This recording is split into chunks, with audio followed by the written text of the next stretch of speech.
आता हे मिक्स कडधान्य आहे, मी भाजीसाठी भिजत टाकलेलं. तर रात्री थोड्या कडधान्याची भाजी बनवली आणि काही शिल्लक राहिलं होतं, तर म्हटलं सकाळचं टायमिंग आहे, काहीतरी नाश्त्याला बनवूया. तर माझं सकाळचं काम आवरेपर्यंत मी अर्धी वाटी तांदूळ भिजत टाकलेले.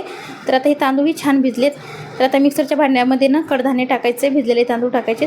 त्याचबरोबर जिरं, कोथिंबीर, हिरवी मिरची, लसूण, अद्रक, चवीप्रमाणे मीठ घेतले. आता थोडं थोडं पाणी टाकून ना छान मिक्सरला बारीक वाटून घ्यायचं हे.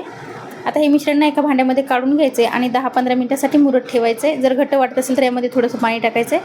आता गॅसवरती तवा ठेवायचा, थोडासा तेलाचा वापर करून पाण्याचा शिंपडा मारायचा आहे आणि कपड्यांनी तवा छान पुसून घ्यायचा आहे, म्हणजे डोसे ना चिपकणार नाही. पण माझा ना सुरुवातीचा डोसा एक चिपकलेला, तर एवढाही तुटला नव्हता, तर म्हटलं जाऊ दे. आता छान आलटीपलटी करून ना डोसा भाजून घेतला. यावरती ना बटर आणि शेजवान चटणी लावले. तर मुलांना आवडत असेल तर कांदा पण टाकायचा बारीक कापलेला, मी कांदा टाकला यावरती. आता अशा पद्धतीने सर्व डोसे बनवून घेतलेत मी. तर हे खाता वेळेस असं कळणार पण नाही मुलांना की आपण कडधान्याचे डोसे खातोय, ते चवीला खूप छान लागतात. तर अशा पद्धतीने डोसे बनवले होते.